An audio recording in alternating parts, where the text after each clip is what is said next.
Ok, là je suis avec Bastien. Donc Bastien, Oui, comment tu te décrirais pour les gens qui ne te connaissent pas?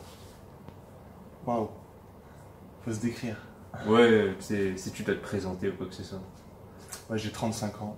Je me considère comme un fidèle esclave du système voulu, parce que c'est réfléchi et c'est subi, mais j'ai pas le courage comment dire, d'en sortir pour l'instant. Donc Ouais. voilà. Ouais, c'est bon. Voilà. Ouais, c'est bon. Il m'héberge à Toulouse pour info. Je suis toujours dans mon trip sans argent. Donc voilà, je vais te poser une première question. Alors, une question. Qu'est-ce que tu aimes chez toi? Oh putain, il va falloir couper parce que moi je vais réfléchir. Pas de problème. Qu'est-ce que j'aime chez moi? C'est la volonté d'être toujours meilleur que la veille, quoi, tu vois. Essayer toujours de travailler sur soi, de regarder en soi avec le plus d'honnêteté possible. Voilà, le plus de clairvoyance possible. C'est ça que tu aimes chez toi? Ouais, je pense que c'est la chose dans laquelle je suis plus fier d'avoir acquis, en tout cas, aujourd'hui. D'avoir travaillé là-dessus, de se regarder, le regard intérieur. Qui est-ce qui parle vraiment? Est-ce que c'est mon ego ou est-ce que c'est Bastien qui a réfléchi les choses avec sagesse Voilà. Depuis combien de temps tu es dans cette... Mais je me suis toujours un petit peu intéressé aux religions, donc, principalement la religion catholique. Donc tu as quand même beaucoup d'incitations, surtout dans les évangiles, au pardon et au regard en soi. Il y a quand même beaucoup de métaphores là-dessus. Voilà. Depuis toujours, mais on va dire surtout depuis 5 ans. Voilà. J'ai eu une transformation de ma vie depuis 5-6 ans. Suite à une dépression, voilà, il a fallu mourir pour renaître à nouveau. Et voilà. Donc là, depuis 5-6 ans, tu sens qu'il y a un nouveau toi entre guillemets. Ouais, complètement. Et si tu pouvais parler de ton toi avant, il y avait quoi de différent? Mon moi avant, il obéissait à toute l'influence des conditionnements qu'il a eu depuis l'enfance. Moi j'étais très influencé par mon grand frère déjà, tu vois, qui était on a souvent un mentor à qui on a envie de ressembler et voilà, et ensuite déjà tous les conditionnements de la société, de l'univers familial dans lequel on grandit, et puis aussi ce mentor qui m'a envoyé vers il a fallu que j'aille au bout des impasses pour comprendre que c'était pas mon chemin, pour savoir qui j'étais et où est-ce qu'il fallait que j'aille, quoi. Quel était mon but dans cette vie. Bon, c'est une question, je crois que sur mon lit de mort, j'aurais pas répondu, mais moi j'aurais avancé. Voilà. C'est que tu t'es questionné sur ça. Ouais. Je me questionne beaucoup depuis tout petit. Donc, voilà. Est-ce que tu penses que tu as trouvé des réponses? Enfin, des réponses qui te donnent la paix? Oui. Il y a des enseignements spirituels que je pioche un peu partout, mais il y a des trucs qui me parlent. Depuis on m'a enseigné la méditation, ce genre de choses pour calmer le flux des pensées qui arrivent sans cesse. Ouais. Ça fait combien de temps que tu médites? On va dire à peu près pareil, ça va faire 4 ans que je médite, 4 ans que je médite pas mal.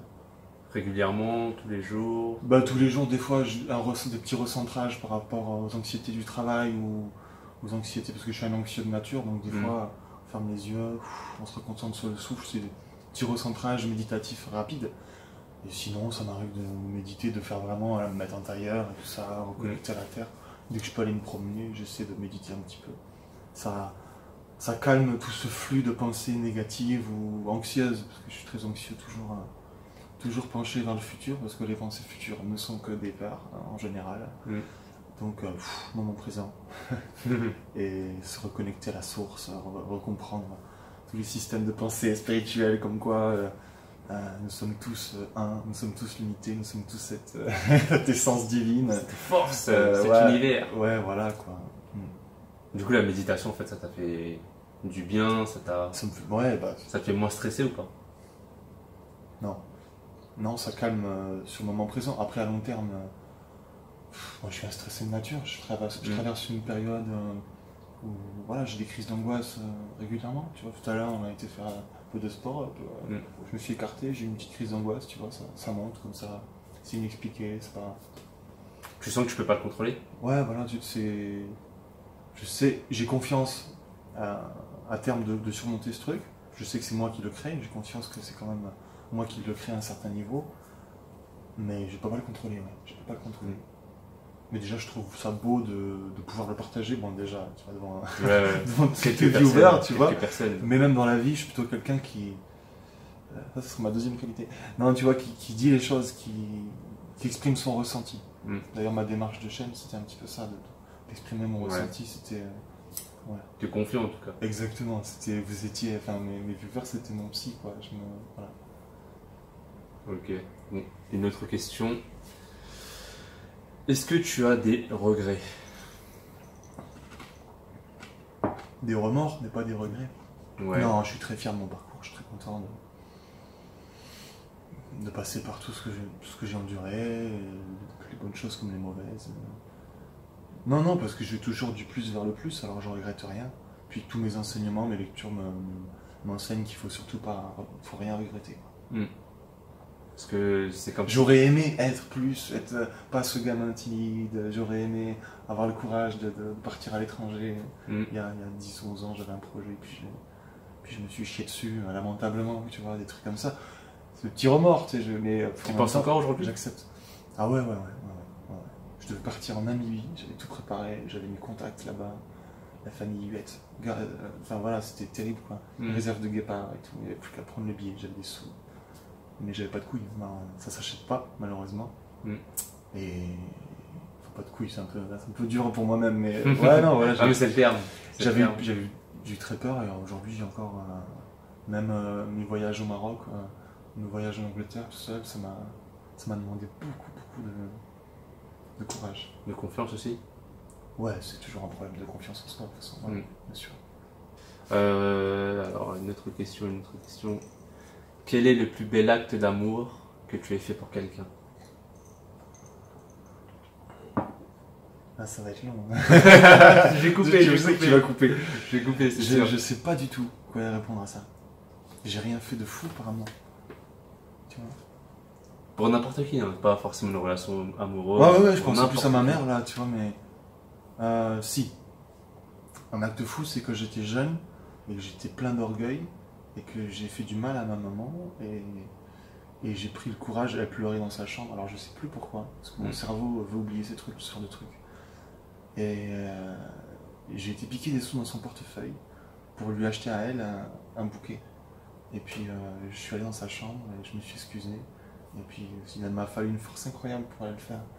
Et parce que j'ai eu beaucoup d'ego, beaucoup d'orgueil en étant jeune. Et je me sentais vraiment coupable d'avoir fait ça à ma mère. Et ouais, enfin voilà, c'est tout ce que j'ai trouvé.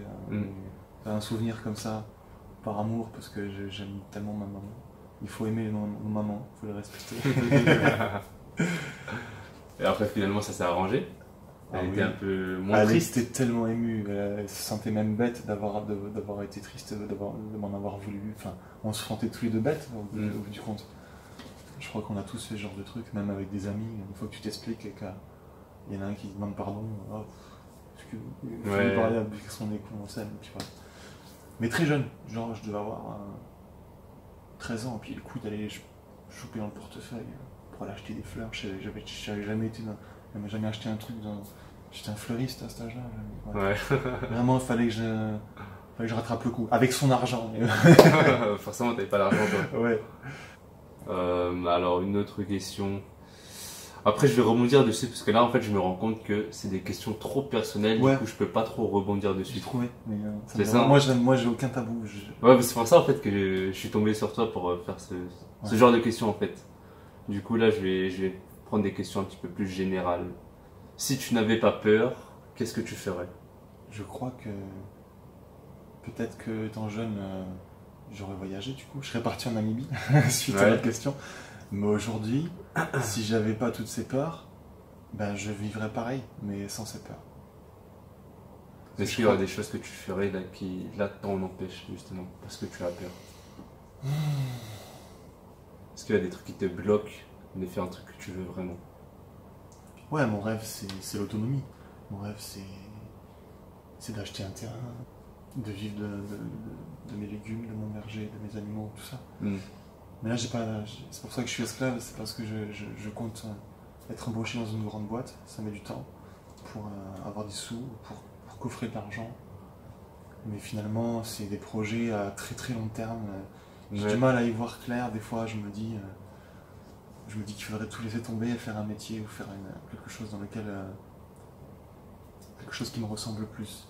J'ai eu un texto d'un ami qui m'a assez bouleversé il y a quelques mois, qui me disait ça suffit Bastien de... En gros, il n'a pas dit faire l'esclave, c'est mon pote, on a vu hier. Ouais. Mais c'est à toi de prendre les choses en main, tu as suffisamment évolué, parce que je voulais faire ATSEM pendant un moment, tu sais, dans les écoles maternelles, j'ai fait des stages et tout. Et après, comme exemple, tu dois pas être assistant maternel, tu dois être maître d'école, tu dois être directeur d'école, tu vois. Après, c'est un pote, je suis devenu président de son association et il voit les capacités que j'ai, tout ça. Et il croit plus en moi que moi, je me crois en moi, tu vois. Donc si j'avais moins peur, peut-être que peut-être que je me lancerais dans des études. Parce que c'est un grand échec pour moi les études, même si j'ai été après le bac et tout, j'ai fait que des échecs. Peut-être que j'apprendrais un métier plus noble dans le bois, tu vois, ébéniste, je ferais des trucs plus couillus. Ouais, peut-être que je ferais des choses comme ça. J'aurais moins peur de manquer d'argent, de confort. Parce qu'aujourd'hui, ça y est, j'ai une petite maison, un petit jardin, je m'accroche à ce petit confort. Ouais. Mais c'est souvent ça qui nous empêche de réaliser des trucs. C'est le confort. En fait, c'est comme une cage dorée qu'on se crée. Et on veut y rester. T'as lu L'Alchimiste de Patrick Burinshtenas, non? Il parle beaucoup de notre prison dorée et à partir du moment où on a entrouvert la porte de la prison, on peut plus se satisfaire de la maison. Bon, après on va l'emploi. Enfin bref. Mais je vous invite à lire L'Alchimiste de Patrick Burinshtenas. Pour moi, quand je pense à l'alchimiste, je pense à Paulo Coelho. C'est même pas L'Alchimiste, c'est Parcours d'un. Voilà, son premier bouquin de Patrick Burinshtenas. Ouais, voilà, tu googles ça et... Ouais. Tu lis beaucoup de livres ou pas? Non. Bon, il y a des gens qui lisent pas, ils viennent chez moi, ils disent « Oh putain, tu lis beaucoup et tout ». De plus en plus, mais je suis pas un érudit, je fume trop de joints pour me rappeler ce que je lis. J'ai eu fumé trop de joints en tout cas. J'ai lu pas mal de romans pendant une époque, mais je lis un peu de sociologie, de plus en plus de philosophes, des choses comme ça, j'essaye. C'est difficile de lire tout d'un trait, quoi. Ouais, ça se lit sur les toilettes, quoi, ça se lit, voilà. Donc de plus en plus, mais beaucoup de YouTube, beaucoup de documentaires, tu vois, Patrick Burinshtenas, j'ai fait toutes ses vidéos, j'ai écouté plus de 30 heures de vidéos différentes, et réécouté, jusqu'à temps de feuilleter son livre, que j'ai pas lu en entier, mais voilà. J'ai du mal à lire assidûment. Mais quand tu lis, imaginons que tu comprennes le truc, t'arrives à l'appliquer ou pas? Non, pas forcément, non. Non, mais enfin, on essaye petit à petit, on fait ce qu'on peut, on peut pas changer, tu vois, du jour au lendemain, mais c'est une évolution lente. Parce que c'est ça le plus dur en fait, c'est de lire quelque chose, comprendre l'idée et l'appliquer dans sa vraie vie. Parce qu'il y en a plein, quand tu la regardes, ils connaissent plein de trucs, etc. Et tu regardes leur vie, leur action, ça colle pas. Bien sûr. La plupart des choses que je lis, c'est des choses que j'ai déjà intégrées, mais qui sont dites de meilleure façon, et peut-être que c'est à force de lire plein de philosophes différents, je peux peut-être mieux les retranscrire oralement, parce qu'en fait, je crois que j'ai déjà compris tout le boulot qu'il y a à faire. Et après, il y a une conférence de Jim Carrey que j'aime beaucoup, à la Mum University, là, et il parle de l'amour ou de la peur. Il faut faire un choix entre la peur et l'amour, et je suis encore dans ce problème de choix. Avec des crises d'angoisse incontrôlées, des fois c'est difficile d'appliquer, mais je suis dans un changement perpétuel. Tu vois. Est-ce que tu sens que comparé à avant, tu arrives à mieux gérer tes crises Oui. Là, mon pote, depuis le mois de novembre, j'ai enchaîné des nouvelles très négatives que tu as ça pendant 10 ans, moi, en 6 mois, tu vas condenser. Et oui, je vais plutôt bien. Tu arrives à aller de l'avant. J'arrive à aller de l'avant. Déjà, je suis bien entouré.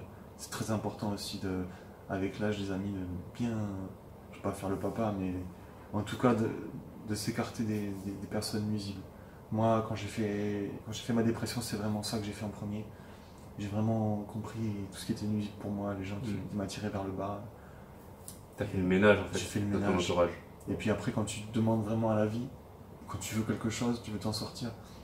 Il y a des rencontres qui se font toutes seules, des gens qui viennent vers toi, tac, tac, et qui te proposent des choses, tout s'enchaîne. Du jour au lendemain, je suis devenu entraîneur de basket, puis j'ai fait du théâtre, ça faisait 15 ans que je me chiais dessus pour en faire. Et tout s'est enchaîné pour que je devienne quelqu'un, et enfin, à 30 ans, j'ai commencé à m'épanouir et à être fier de mon travail. Parce que l'école me pointait du doigt comme un cancre, et parce que c'était pas mon système d'apprentissage, j'avais du mal. Bien que j'avais des facilités, moi apprendre par cœur, bêtement, tout ça, bref, vous comprenez, on est tous pareil avec l'école, je crois.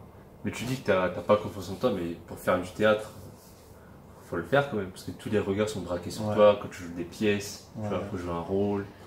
Après, souvent, je suis le genre de mec, quand il fait un truc, il sait qu'il a un peu la fibre. Et le premier jour, il a fallu que je me présente devant tout le monde. En plus, le metteur en scène, c'était un ami, c'était devenu un ami. Et c'était le groupe de ma meilleure amie, j'allais voir ces gens depuis 19 ans. Et donc, il y avait quelques personnes que je connaissais, puis il y avait des débutants comme moi qui venaient se présenter. Et j'étais tout rouge, j'étais pas bien, et j'étais vraiment pas bien, quoi. Et puis, on fait des exercices de lâcher prise qui étaient très hardcore dès ma première année. Mais on est tous logés à la même enseigne. J'aurais pas fait du théâtre dans n'importe quelle troupe. C'est que j'étais en famille déjà. Et c'est vraiment un groupe très bienveillant. Et ils ont su te mettre en confiance, ouais, prendre le temps en fait avec toi. Exactement. Mais on sait tous, on y avait plein de débutants aussi la première année avec moi. Et oui, je suis d'accord, c'est un truc de fou de commencer de faire du théâtre. Mais c'est un truc tellement magnifique une fois que tu es monté sur scène. Après, c'est une drogue, c'est un truc de fou. T'as toujours peur un peu avant de monter sur scène? Ouais. Mais c'est un peu de la les débutants de cette année, ils me disaient, mais t'as peur, mais je me chie dessus, même. Je suis même énervé, les gens qui marchent trop, quand on est derrière rideau, qui marchent trop de stress devant moi, rien m'énerve. Et puis après, une fois que t'as la lumière et le public, c'est un jeu après avec le public. Une libération incroyable. C'est excellent. Est-ce que tu arrives à reproduire dans la vraie vie ce que tu vis dans la scène? Très lentement. Disons que le théâtre, ça m'a aidé à être moins timide, à moins rougir en public, à mieux m'exprimer en public. Mais en même temps, j'étais entraîneur de basket maintenant il y a 7 ans. Ça aussi de parler, de s'imposer devant des jeunes de 17 à 20 ans et tout, c'était pas évident. Ça a été compliqué déjà, donc je progresse doucement. Faut pas croire qu'en 2 ans de théâtre, 4 ans de théâtre, ça y est, bam, je suis le roi du pétrole. Ouais, bah ouais. Là, tu vois, c'est qu'une caméra posée, mais je suis un peu. Ça va mieux, mais au début, j'étais pas bien. Ouais. Au début de l'interview, j'étais un peu intimidé. Ouais. C'est pour ça que je vais devoir faire plein de cuts, parce que je pense que t'as bien réfléchi à tes questions et tout ça. Et là, c'est bon, c'est fluide. Ouais. Donc, mais après, tu sais, quand il y a des profs, en fait, vu qu'ils ont peur des élèves, ils se posent plein de questions, bah souvent, ils vont mettre vraiment l'autorité en avant. Donner des ordres, donner des punitions, tu vois, pour éviter, en fait, de se confronter aux autres. Ouais. C'est ton cas ou pas? Ça a été mon cas au basket, tu veux dire? Ouais. Ouais. C'est pour ça peut-être que j'ai arrêté. De hausser la voix, en fait, tu vois. Ouais. Après, je crois que j'ai eu affaire à... J'ai fait une... Bon, voilà, vous allez sur ma chaîne Digression. J'ai fait une vidéo là-dessus. Je sortais de l'entraînement. C'était un copain d'un de mes joueurs qui s'est invité à mon entraînement. Je lui ai dit oui. Et je le ramène chez lui après l'entraînement. Et je suis dans ma voiture, je rentre chez moi, je fais une vidéo en parlant de ce gamin. Voilà. Et tous les gars de mon club, c'était des petits cons, nouvelle génération, tu vois. Ouais. Et lui, poli, respectueux. Voilà, ça m'a fait plaisir de voir un petit jeune comme ça, enfin, parfait le gamin. Franchement, intéressant, intéressé et tout. Ouais. Donc oui, pardon, je réponds pas vraiment à la question. Ouais, donc j'ai dû mettre ce truc d'autorité, puis j'avais du mal aussi avec ma nouvelle conception de la compétition, mettre les meilleurs sur le terrain pour gagner, ou jouer pour s'amuser, jouer pour le jeu, ou jouer pour gagner à tout prix. Et j'ai fait du gagner à tout prix parce que c'était ce que voulait le club, c'était ce que voulaient les meilleurs joueurs de l'équipe. Donc j'ai dû exclure des gamins dans les matchs, quoi. Jusqu'à m'embrouiller avec eux parce qu'ils me manquaient de respect. Donc je me suis énervé à rouge sang, presque, tu vois, à vouloir lui en coller une parce qu'il me manquait de respect, que j'étais le coach, quoi. Ouais. Mais après, c'est ça aussi qui fait que tu dois te mettre dans cet état, c'est la compétition. C'est que c'est le résultat à tout prix. Et en fait, l'humain, on le met au second plan. Bon là, dans ce cas présent, c'est que le gamin, il y avait des copains à lui qui étaient venus le voir et puis il est resté sur le banc, il avait honte, donc il a voulu faire le kéké devant son coach. Ouais, faire le malin. Sauf que moi, comme je suis gentil, moi je faisais pas mal de punitions physiques, mais j'étais leur pote, quoi, tu vois. Ouais. Moi, je me mettais à leur âge, si tu veux. Je jouais avec eux, j'étais entraîneur-joueur aussi des fois. Donc j'avais aussi manqué des fois d'autorité par le fait que, comme ça faisait longtemps que je n'étais pas entraîné, des fois je fais des bêtises sur le terrain, je donne des consignes et puis des fois je les respecte pas. Ouais. Donc t'es pas crédible au bout d'un moment. T'es ouf. Voilà. Et mais bon, j'étais quand même, je les prenais tous, il n'y avait pas de problème. Ouais. Donc j'avais quand même de la crédibilité, mais bon. Je me suis surtout énervé avec lui parce qu'il m'a manqué de respect, quoi. Qu'il se prenait pour je sais pas quoi. Ouais. T'arrives à voir la différence entre les jeunes d'aujourd'hui et les jeunes d'il y a plusieurs années, en fait? Ouais. Par exemple, de ma génération. Ouais. Ah ouais, carrément. Il y a toujours eu des troublions, enfin je veux dire, je vais pas refaire la guerre des boutons, il y a toujours des gamins qui sont un petit peu en rébellion et tout ça. Mais là, je vois qu'il y a une nonchalance. Moi, quand j'étais en cas des régions, par exemple, à peu près un peu au niveau légèrement au-dessus, mais j'avais un coach, mais on le regardait même pas dans les yeux, quoi. Tu vois. Et on l'adorait. Enfin, moi, j'adorais tous mes coachs, de toute façon. Même si c'était un peu militaire, avec le recul, maintenant, je me dis, putain. Ouais, il avait. Bon, raison, c'était pour nous, on voulait faire du haut niveau, alors il nous poussait au max. Mais il y avait beaucoup plus de respect, voilà, de l'adulte, respect. Qui aujourd'hui se perd. Ouais. Tout les aînés, tout ça. Je sais pas si ça vient de la télé-réalité ou quoi, mais une amie, son fils, il a 18 ans, et il mate les anges de la télé-réalité. Et moi, je trouve ça hallucinant, quoi, de mater ça à cet âge-là. Mais tu sais qu'il y a des gens qui sont même plus vieux qui regardent ça. Hein. Je sais pas, j'ai pas la télé. Je sais pas, je me rends pas compte. Je côtoie plus le monde. Même des gens de mon âge, hein. Des gens de mon âge, ils regardent encore ça. Et même des gens plus âgés. J'ai pas mis le nez sur un truc. Ça existe encore, moi, les anges? Ça existe encore. Tout ce qui est télé-réalité, ça s'enchaîne. Il y a plein d'émissions, des conneries. D'accord. Et ça fait des milliers de téléspectateurs. Encore aujourd'hui. Encore le gars regarde Koh Lanta ou je sais pas, des trucs, tu vois. Ça passe, mais j'ai regardé Koh Lanta aussi. Avant, il y a longtemps. Mais non, les anges, machin, les trucs. Ça avec des filles bodybuildées, et puis ils les prennent tous parce qu'ils ont des accents, c'est tous des cagoles. Ouais.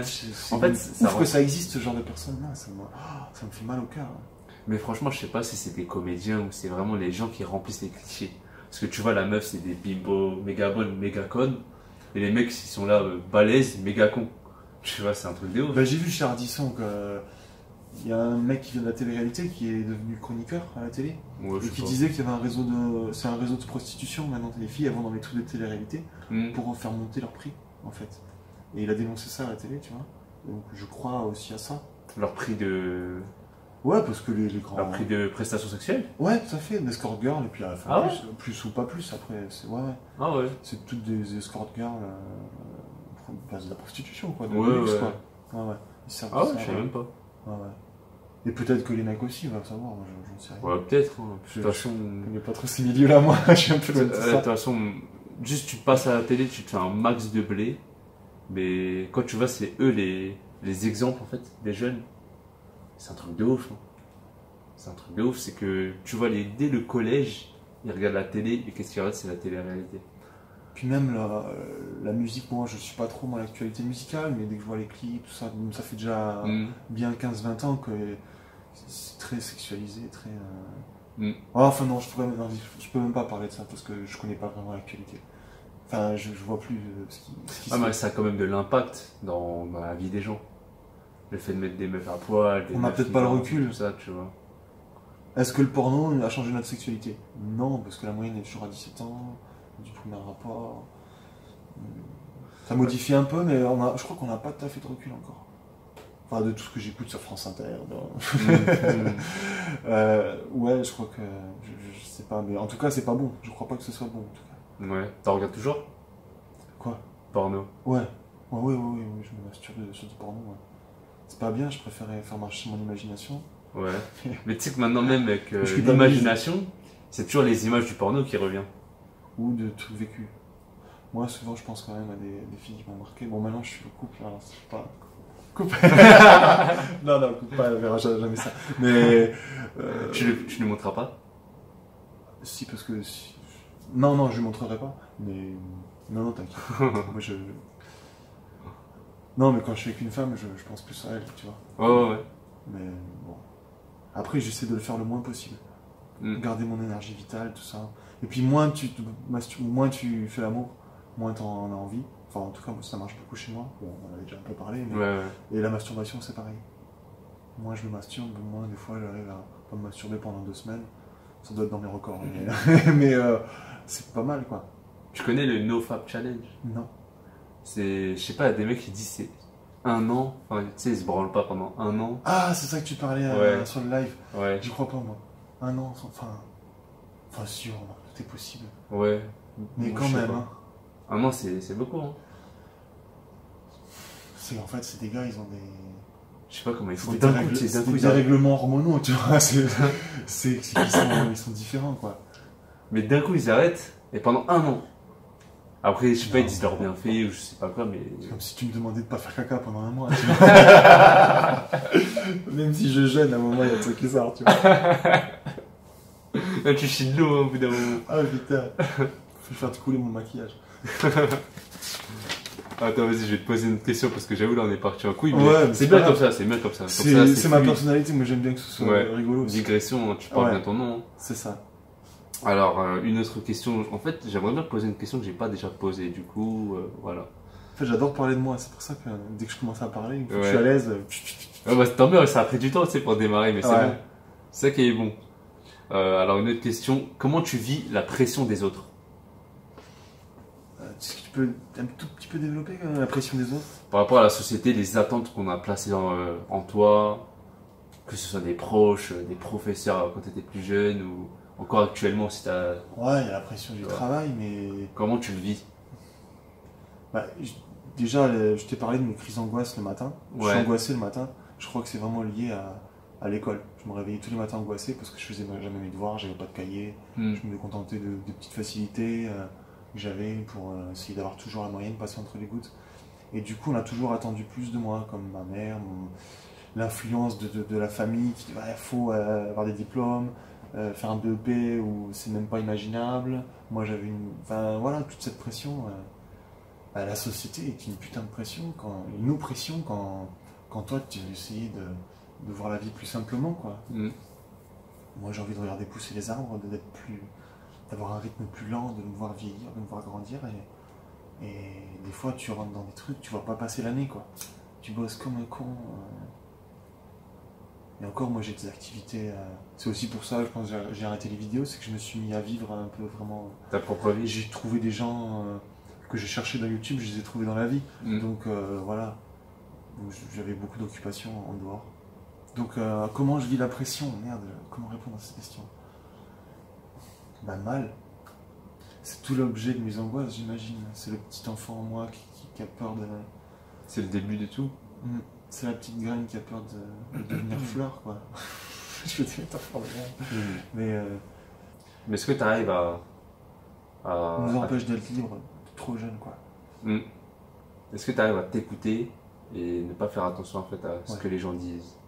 Je suis devenu très très solitaire, je l'étais déjà par mimétisme de ma mère et de mon frère aussi, qui est un grand frère, qui est aussi lui aussi était très solitaire. Donc de famille, je suis quelqu'un d'assez solo, très jeune, mais plus je vieillis, plus je deviens un ours. J'ai l'impression d'être un petit peu... j'aime les gens, mais loin de moi, quoi.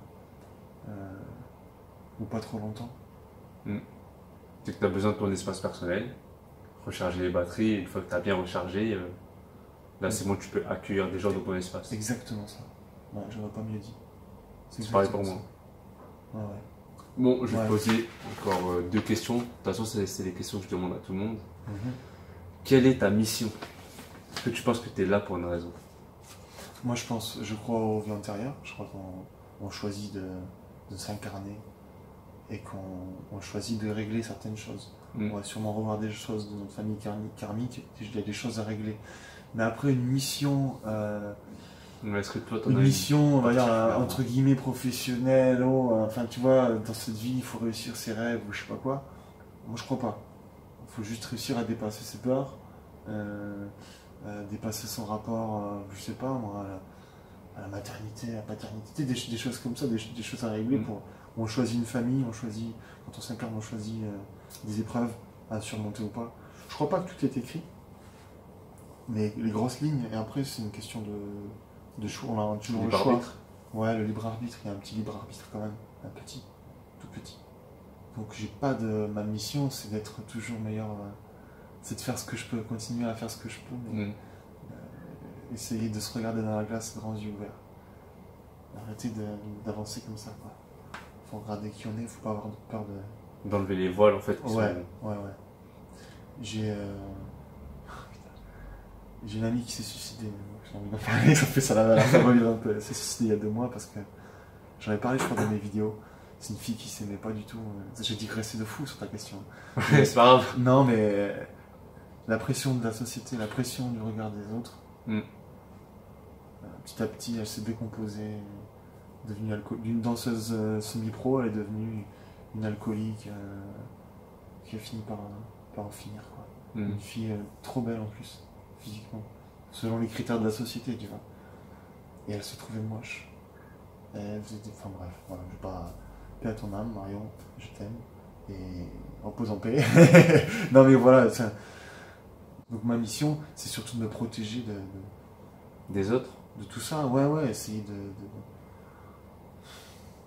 d'avancer avec clairvoyance, comprendre toujours que tout ce que... Et je vais répondre toujours un peu spirituellement à tes questions, parce que mais c'est bien. C'est comme ça que je le vois. Et on est créateur de ce qui nous arrive, donc continuons à créer, puis des choses positives si possible, pour nous. Je crois pas que le but de la vie ce soit le bonheur. Il faut pas forcément essayer de s'accrocher à nos croyances positives. Ouais. Parce que, comme tu me dis, tu sais que on a un flux de pensée perpétuel, et quand on s'arrête sur une pensée, c'est souvent une pensée négative. Les pensées négatives, on s'y accroche et elles arrêtent le flux. Tu vois. Et le tout, c'est de s'entraîner à dire que c'est qu'une croyance, que je suis mauvais, ou j'ai fait ci, que j'ai fait ça, se pardonner, puis... Et de la laisser aller. Laisser aller, continuer. Ouais, on a parlé beaucoup de l'acceptation. Ma mission, c'est d'être un acceptant. Voilà. Accepter tout ce qui se passe dans la vie. Exactement. Se dire que tout est parfait, que tout est à sa place, et d'essayer surtout pour moi de moins juger les autres. Parce que j'étais très très très dur envers les autres et envers moi-même. Ouais, voilà. C'est contradictoire un peu parce que tu sais, tu dis que tu dois accepter, mais tout ce qui se passe en fait, tels qu'ils sont, ça te touche. Parce qu'on ça t'angoisse autant. C'est que d'une certaine manière, tu n'arrives pas encore à l'accepter. Ah ouais, c'est un travail. Pour moi, la mission, c'est de finir par être un acceptant de tout. Ouais. Mais si on était un vrai, tous dans l'acceptation totale, on n'aurait plus d'ego, on n'aurait plus besoin de s'incarner, on serait déjà un être de lumière ou je sais pas trop quoi.